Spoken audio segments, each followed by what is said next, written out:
ഈ അനൂപ് മാലിക്കിനെ സംബന്ധിച്ച കൂടുതൽ വിവരങ്ങൾ കൂടി ഈ ഘട്ടത്തിൽ പുറത്തു വരുന്നുണ്ട്. വിവിധ സ്റ്റേഷനുകളിലായി 6 കേസുകൾ ഇവരുടെ ഈ അനൂപ് മാലിക്കിന്റെ പേരിലുണ്ട് എന്നതാണ്. എക്സ്പ്ലോസീവ് ആക്ട് പ്രകാരമുള്ള 6 കേസുകൾ ഈ അനൂപ് മാലിക്കിന്റെ പേരിലുണ്ട്.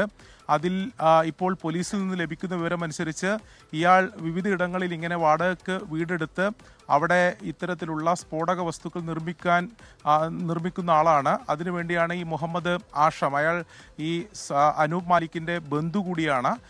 എങ്ങനെ ഏൽപ്പിക്കും, അതിനുശേഷം മറ്റ് സഹായികൾ കൂടി, ഇതിൽ കൂടുതൽ ആൾക്കാരുണ്ട്, അവരുടെ സഹായത്തോടു കൂടി ഈ സ്ഫോടക വസ്തുക്കൾ നിർമ്മിച്ച് ആ വാടക വീടുകളിൽ സൂക്ഷിക്കും.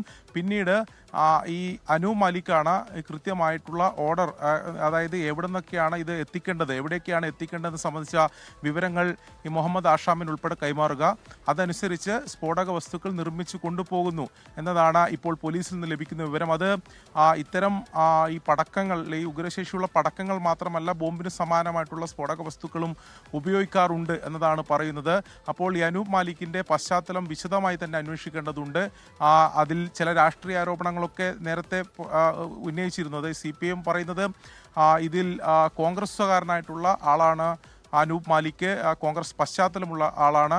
അല്പസമയം മുമ്പ് BJPയുടെ ജില്ലാ പ്രസിഡന്റും സമാനമായി, അതായത് കെ സുധാകരനോട് ഉൾപ്പെടെ അടുത്ത ബന്ധമുള്ള ആളാണ് അനൂപ് മാലിക് എന്ന ആരോപണം, രാഷ്ട്രീയ ആരോപണം ഉന്നയിച്ചിട്ടുണ്ട്. അപ്പോൾ അത്തരത്തിൽ അങ്ങനെ കൂടി ഇത്തരം രാഷ്ട്രീയ ആരോപണങ്ങൾ കൂടി ഈ സംഭവവുമായി ബന്ധപ്പെട്ട് ഉയർന്നു വരുന്നുണ്ട്. ഞാനിപ്പോൾ ഉള്ളത് ഈ സ്ഫോടനം നടന്ന ആ സ്ഥലത്ത് നിന്നും ഏകദേശം 50 മീറ്റർ താഴെയുള്ള ഒരു വീട്ടിലാണ്. ഈ വീട്ടിലും ഇതിന്റെ ആഘാതം ഉണ്ടായിട്ടുണ്ട്. എവിടെയാണ് വീട്ടിന് കാര്യമായ പ്രശ്നങ്ങൾ സംഭവിച്ചോ? റൂമിന് സീലിംഗ് പോയി, ഒരു ജനൽ പോയിട്ടുണ്ട്, അങ്ങനെയുള്ളത്. ഇത് പുലർച്ചയോടെ നിങ്ങൾ എങ്ങനെയാ? ഒരു 1:15 ഒച്ച കേട്ടിട്ട് നമ്മൾ എണീച്ചതെന്ന് വെച്ചാൽ മൊത്തം വീടിനാ നമ്മളെ വിചാരം, വീട് മൊത്തം പോയി എന്നാ നമ്മളെ വിചാരം. ഓടി ഇപ്പുറം മോനെ നോക്കാൻ വേണ്ടി വന്നതാണ്. വരുമ്പോഴത്തേക്കും ഇവനൊന്നും ഇതായിട്ടില്ല. അപ്പോൾ എണീറ്റ് നേരത്തെ അനിയനെ വിളിച്ചു. അനിയൻ പറഞ്ഞു വീടിയും ചില്ലെല്ലാം പൊളിഞ്ഞിട്ടുണ്ട്. അപ്പുറത്തെ ലക്ഷ്മണേട്ടനെയും വിളിച്ചു. ഓറും പറഞ്ഞു വീടിൻ്റെ ജനലെല്ലാം പോയിട്ടുണ്ട് എന്ന് പറഞ്ഞു. ഇവരെൻ്റെ കയറി അങ്ങോട്ടേക്ക് പോയി, അനിയൻ്റെ അടുത്തേക്ക് പോകാലോ എന്ന് വിചാരിച്ചിട്ട്.